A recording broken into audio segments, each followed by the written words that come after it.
Baik teman-teman, sebelum kita belajar pada pagi hari ini, ada baiknya kita berdoa terlebih dahulu. Berdoa mulai. Doa selesai. Untuk mengecek kehadiran kalian, siapa yang mau masuk pada hari ini? Dia. Kenapa mau masuk dia? Apa ya? Baik anak-anak, semoga dia tidak mengikuti kelas kita pada hari ini. Semoga dia baik-baik saja ya. Baik, di sini kita akan mempelajari tentang kalian. Siapa yang pernah mengunjungi Taman Wisata Alam? Saya. Kemana kalian? Cabang, ke Cabang? Iya, Bu. Di itu air terjun Kemang. Air terjun Kemang, ya banyak ya. Wow, baik, oke. Jadi di sini kita akan mempelajari taman wisata dan situs warisan dunia. Tujuan pembelajaran kita pada hari ini, peserta didik bisa mendapat pengetahuan baru tentang taman nasional dan situs warisan dunia, mengambil hikmah dari kisah legenda, mampu menyimak dengan baik dan membuat pertanyaan mengenai kisah yang dibacakan. Jadi di sini ada taman-taman nasional, ada Taman Nasional Komodo, Bromo Tengger Semeru, dan Candi Borobudur. Pernah nggak di situ? Pernah. Bromo bagus sekali. Tahunnya baru. Terus apa aja sih yang kalian temui di Bromo? Apa aja yang kalian lihat? Gunung.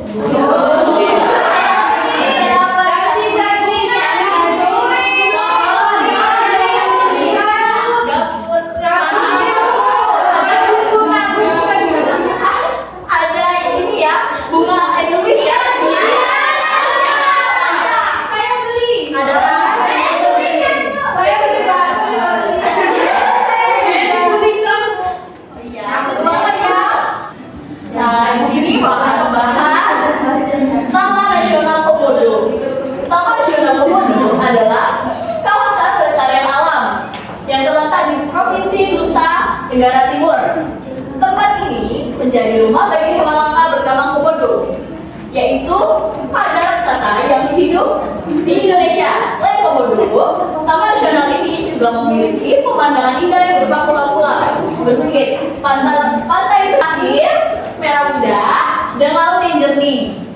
Taman Nasional Komodo ditetapkan sebagai situs warisan dunia UNESCO karena keunikan alam dan pentingnya menjaga kelestarian komodo. Kita harus ikut menjaga lingkungan agar hewan langka ini tetap hidup dan berkembang di habitat aslinya. Nah, dari yang telah Ibu sampaikan ini, Ibu akan membacakan cerita dan kalian simak ya. Iya. Akan membacakan legenda Putri Komodo. Pada zaman dahulu kala di Kepulauan Komodo tinggallah seorang pria bernama Empu Najo dan istrinya Lea. Mereka tinggal di Teluk Lawi di Gilimanuk. Di sana Empu Najo terpilih menjadi kepala desa. Namun desa tersebut terus diserang oleh orang-orang dari suku Bajo yang tidak segan menjarah obrak-abrik desa mereka hingga berulang-ulang. Setiap kali ada serangan, warga desa memilih mundur ke gunung. Namun mereka tidak bisa menyembunyikan kesedihan dan hati yang berkeping-keping. Ketika kembali ke desa, mereka melihat desa mereka yang hampir rata dengan tanah. Berusaha tetap tegar setegar karang, suatu hari Empu Najo mengumpulkan penduduk desa dan mengumumkan, "Wargaku, Kita harus pindah dari tempat ini. Suku Bajo akan terus menyerang kita. Marilah kita menetap di gunung. Hutan bisa memberi kita makan. Kita juga bisa merawat kebun, menanam pohon, buah, dan berburu kijang dan bagi hutan yang melimpah. Mereka menyebut desa baru mereka Najud untuk menghormati pemimpin mereka. Di malam hari, ketika meninggalkan Lohlawi, istri Empu Najulea mengandung. Ketika desa baru mereka selesai dibangun, Lea siap untuk melahirkan buah hatinya. Dia merasakan sakit yang luar biasa. Masalahnya, desa ini tidak memiliki dukun bayi. Dengan berat hati, Empu Najul sendiri yang membantu Lea melahirkan bayi mereka. Ketika itu, angin menari-nari membawa masuk daun-daun di luar melalui jendela yang mengelilingi Lea. Wajah Lea bersinar seperti bulan purnama. Kemudian, Empu Najul terkejut. Dia merasa ada sesuatu yang aneh. Sungguh aneh, Lea melahirkan seorang bayi laki-laki dan seorang kembaran perempuan yang bentuknya jauh dari manusia. Kulitnya bersisik, berbintik-bintik, matanya hitam, dan dia memiliki ekor. Namun, Empu Najul menatap anak perempuannya yang sangat mungil. Namun, penampakan seperti kadal raksasa yang terletak di sabana di batas desa. Anakmu laki-laki, kata Empu Najul ragu-ragu sambil menatap istrinya. Tapi sayangnya ruhnya sudah diambil dan Lea sudah meninggal. Empu Najul harus tetap tegar, harus berlapang dada, ditinggalkan belahan hatinya. Dia bertekad untuk membesarkan sendiri kedua anaknya. Dia memberi nama kedua anaknya yang laki-laki, bayi laki-lakinya seorang Sigero dan perempuannya Ora. Dia memberi mereka makan, susu kambing dan madu. Dua-duanya tumbuh dengan cepat. Tapi jauh sebelum Gerong bisa berjalan, Ora sudah menjelajah jalan di luar rumah dan bahkan memanjat pohon. Meskipun susu sudah masih bisa menahan laparnya, dia mulai tertarik pada ayam-ayam milik tetangga. Tetangga mulai mengeluh kepada Empu Najul. Aku akan memberimu daging, katanya pada Ora. Tapi kamu tidak boleh menyerang kambing atau ayam warga. Meski orang tidak lagi mengganggu ternak warga, dia tetap menjadi buah bibir penduduk desa. Mereka curiga ada komodo yang tinggal bersama mereka di desa. Untungnya ayah dan kakaknya tetap melindungi orang dan menunjukkan kasih sayangnya. Malahan si Gerong lebih suka bermain dengan adiknya daripada dengan anak-anak lain. Dua saudara ini memanjat pohon bersama dan mengejar kalkun ke dalam hutan. Suatu hari orang hilang. Dia meninggalkan rumah ketika matahari baru terbangun dan jejaknya menunjukkan bahwa dia menuju hutan. Apakah dia akan kembali?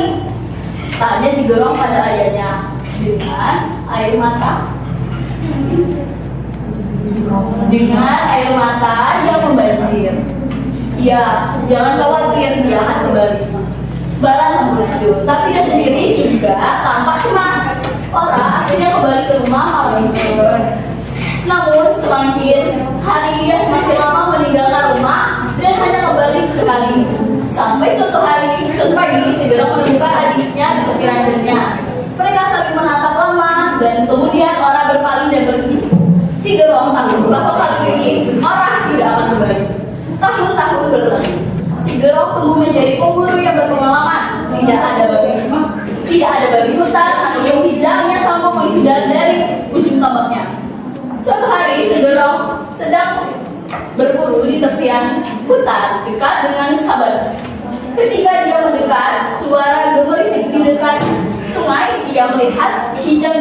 telinganya tegak dan tanduknya besar. Si Gerong pelan-pelan mendekat.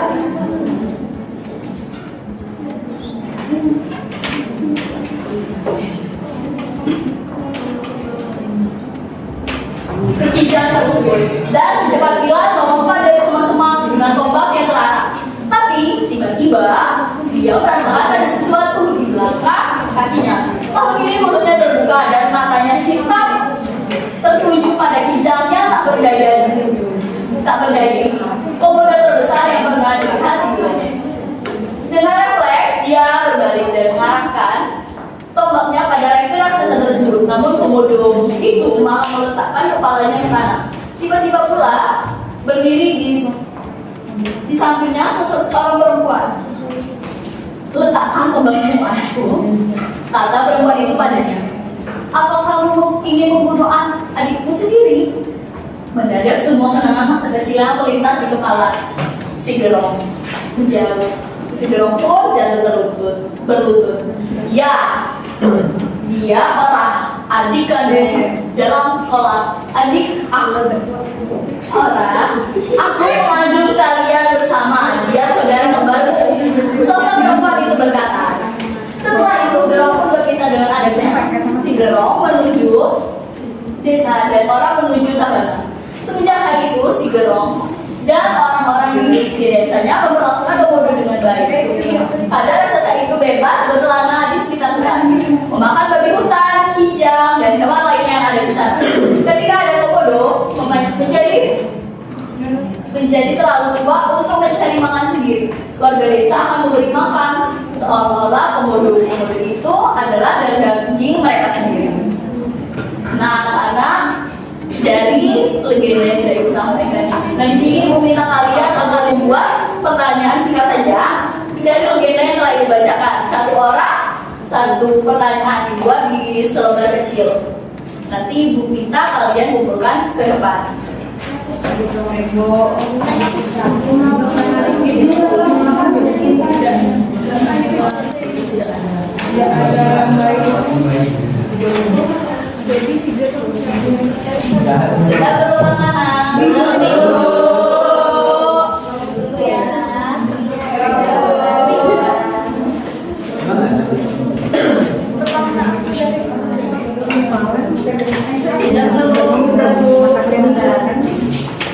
Kita perwakilan untuk mengumpulkannya.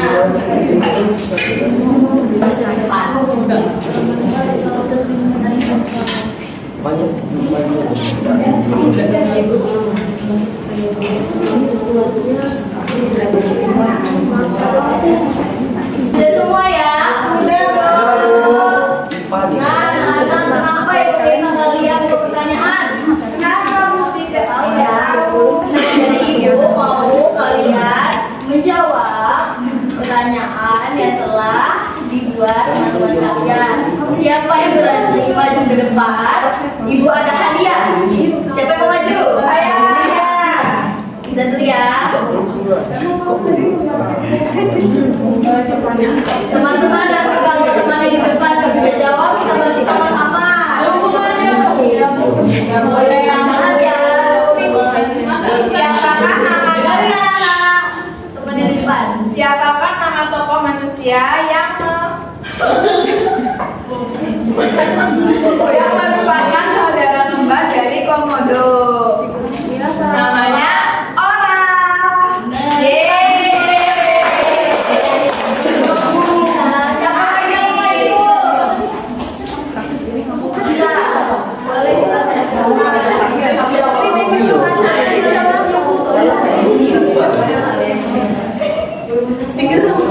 dengerin temannya di depan.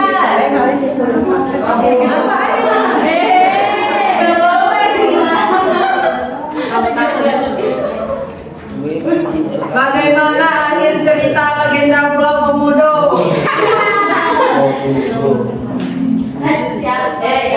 Bagaimana akhir cerita legenda Pulau Komodo?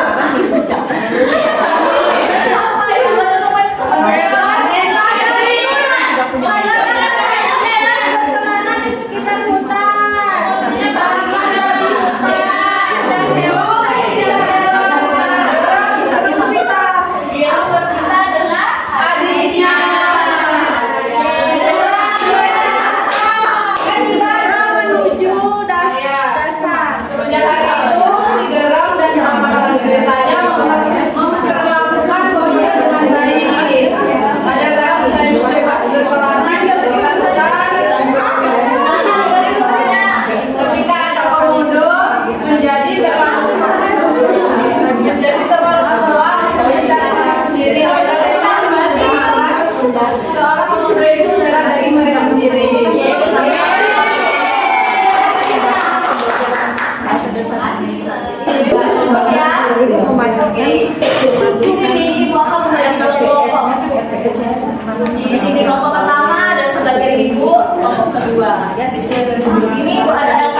Dia pemain berdiri di tepi meja 1, 2, 3, 4. Kartu karton diletakkan di meja tertutup.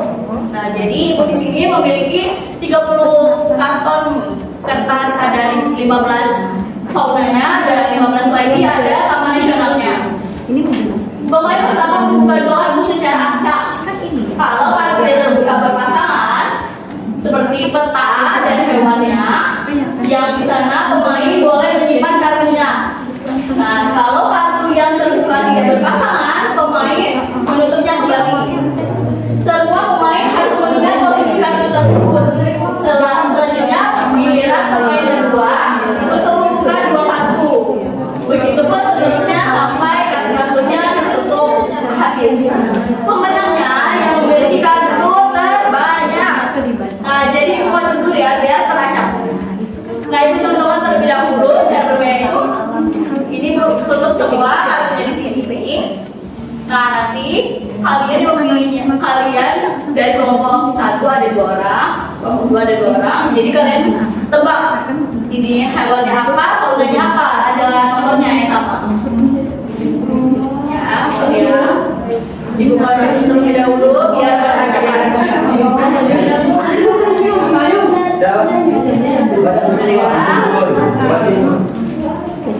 Nanti disebutkan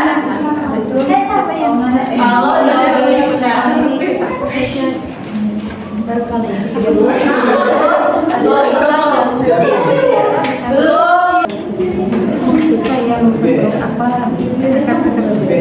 Saya meminta perwakilan dua orang dari kelompok 1 dan kelompok 2. Nanti bergantian seterusnya. Siapa yang maju duluan? Kelompok 1. Nah, boleh semuanya langsung bareng saja. 4 orang, 4 orang. Kita dari tujuan. Jangan.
dengan memahami makna dari teks puisi dan mengambil hikmah dari legenda, serta dididik dapat menumbuhkan rasa cinta alam serta sikap peduli terhadap lingkungan atau kelestariannya. Baiklah, mungkin sampai sini saja pertemuan kita pada hari ini. Ibu tutup dengan Assalamualaikum warahmatullahi wabarakatuh.